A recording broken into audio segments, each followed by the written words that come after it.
An ever-changing presence in the Earth's sky. Bright and beautiful, it circles about our planet. It's the moon, and it's right here in your room. Before we begin, you can enjoy your moon in one of 3 viewing modes. 1, when the light level in your room goes down, a stunning full moon automatically appears. 2, select and view any phase of the moon manually by pressing the largest of the 3 buttons on your remote. And 3, watch the phases of the moon cycle automatically by pressing the medium-sized button on your remote. Imagine what people of ancient times thought of this celestial object. Was that a man's face gazing down on the Earth? Where did the dark markings come from? What made our lunar companion seem to magically change shape? The many stories created to explain the moon's appearance in the sky have been passed down over the centuries. In modern times, our fascination with the moon continues. Astronauts have brought pieces of it back to Earth. One day, in the not-so-distant future, humans may return to the moon to live and work. 10, 9, 8, Want to learn more about the moon? Keep listening as we explore our nearest neighbor in space. 1, and liftoff. Liftoff. If you drove to the moon in a car at highway speed, it would take 142 days to get there. Luckily for the Apollo astronauts who went there over 30 years ago, they had a faster way of traveling. Blasted into space on the mighty Saturn V rocket, their trip was only 66 hours long. Not bad when you realize that the moon is about 240,000 miles away from the Earth. On July 20th, 1969, the first astronauts on the moon, Neil Armstrong and Buzz Aldrin, walked on its surface for 2.5 hours. That may not seem very long, but this was the first moon landing, and no one knew what to expect. It's one small step for man, one giant leap for mankind. Despite their brief time on the lunar surface, the astronauts got a lot done. They set up scientific experiments and, like any good tourists, took pictures and brought back some souvenirs. The Apollo moon missions ended in 1972. By that time, 840 pounds of moon rock and soil had been collected. Astronauts gained the experience of living and working in the moon's weaker gravity, just 1/6 that of Earth's. And what did the 12 astronauts leave back on the moon? 50 tons of equipment, including 3 lunar rovers, a couple of golf balls, and footprints that will remain visible in the moon dirt for another 1,000,000 years. Physically, the Earth and Moon resemble a double planet system. Why? Because the moon is very large, 1/4 the size of Earth. Most of the other moons in the solar system are much smaller than the planets they orbit, making the Earth and Moon unique. Scientists have wondered for centuries about the moon's origins. Did it swirl together from the debris left over from the Earth's formation? Or perhaps the moon formed somewhere else, was captured by our planet's gravitational pull as it passed by the Earth. Neither of these theories made sense after the astronauts returned home with samples from the moon. From what was learned by studying the lunar rocks, it's now believed that the moon is the result of a big splash. Scientists theorize that over 4 billion years ago, a still molten Earth and another planet, about the size of Mars, came together in a catastrophic collision. Material from both planets was thrown into space to form a ring of particles around the Earth. The moon then formed as this mixture of particles swirled together. But could there be a simpler explanation? One myth from the Seneca tribe of the northeastern United States says the wolf spirit sang the moon into the sky. And this is why all wolves howl at the moon today. One of the first things ancient peoples watching the moon would have noticed was its changing shape over the course of a month. The moon would first appear as a thin sliver of a crescent. This crescent would wax or grow from night to night until the brilliance of a full moon lit up the sky. Then the moon would wane or shrink, getting smaller, when finally it would disappear altogether. A few days later, the cycle would begin again with the reappearance of a crescent moon in the western sky at sunset. How mysterious and magical this must have seemed to people long ago. Today, we understand the moon's cycle of phases is caused by the sunlight and the moon's orbit around the Earth. Like the planets and other moons in our solar system, the moon doesn't create its own light. Just like car headlights bouncing off a bicycle's safety reflectors, sunlight bounces off the surface of the moon, allowing us to see it. Half of the moon is always illuminated by the sun, but the shape that we see, or its phase, depends on where the moon is in its orbit around the Earth.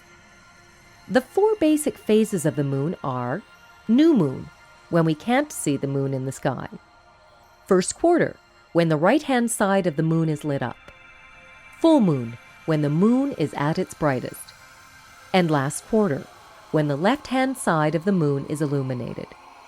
From new moon to new moon takes roughly a month, 29.5 days to complete.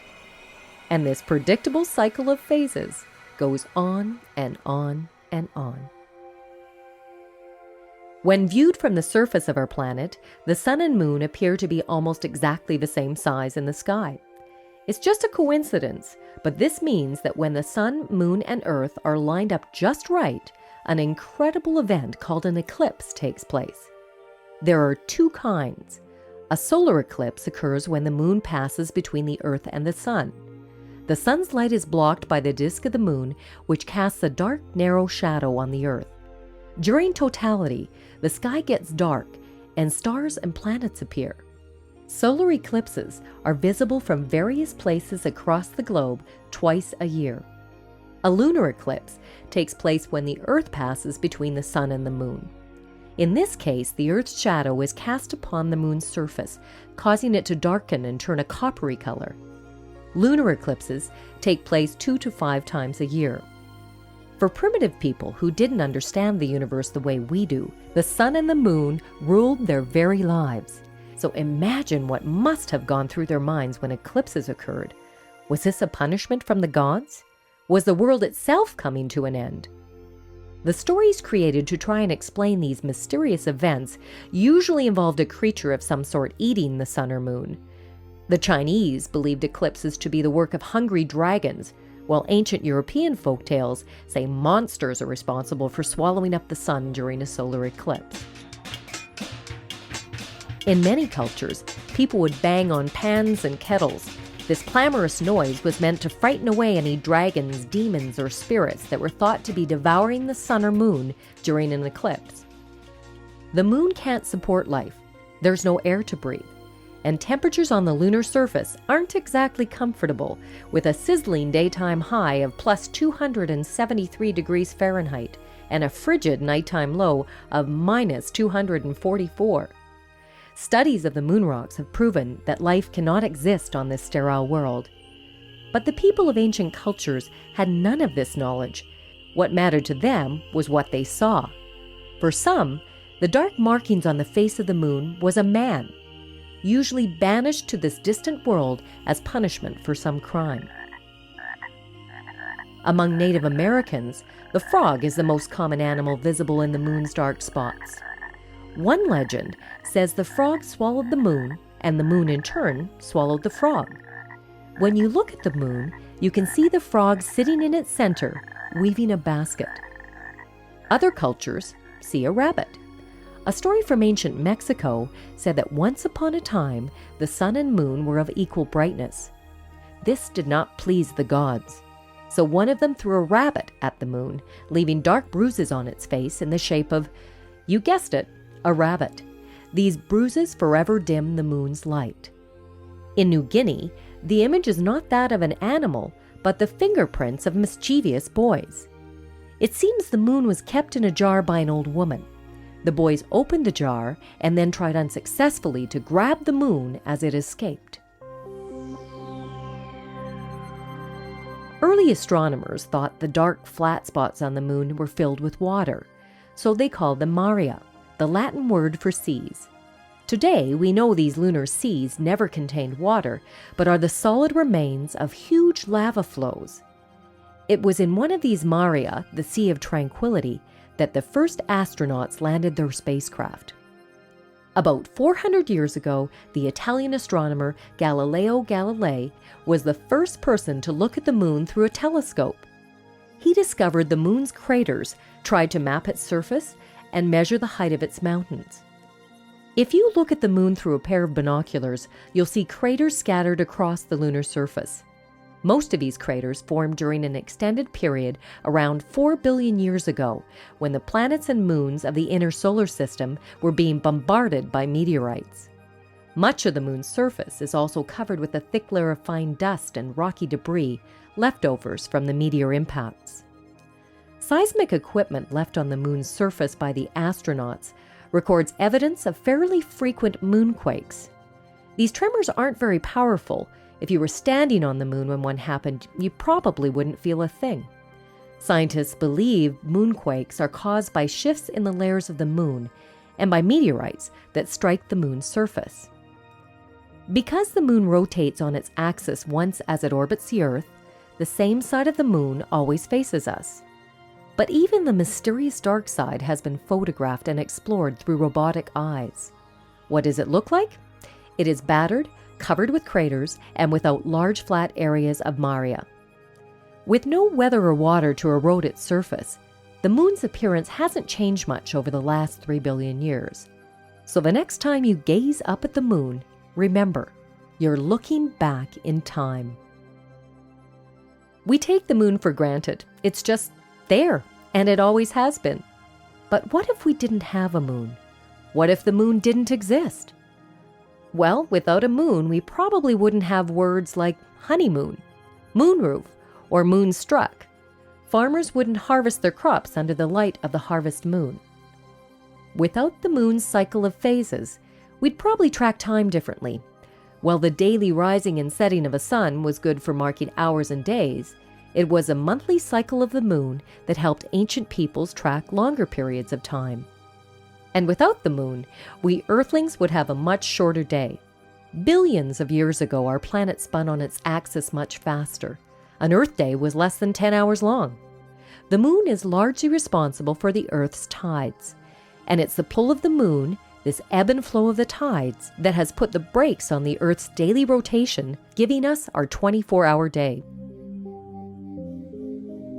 Is it time for humans to go back to the moon? If we ever want to explore Mars, then going back to the moon seems like a good idea. Beneath the lunar surface are mineral resources we might be able to mine and use for rocket fuel. Plus, we'll just need a lot more practice living and working in space before we can take the bigger steps to the red planet. Both the United States and China have said they'd like to put people back on the moon in the next 20 years. Will it happen? Only time will tell. We've come a long way in the exploration of our lunar neighbor. From the simple understanding of ancient peoples who saw the man in the moon, to viewing its surface through the eyes of powerful telescopes and space probes, and finally, to actually being there, sending 12 astronauts on a voyage through space to explore this new world. Like an old friend, the moon is just waiting for you. All you have to do is look up.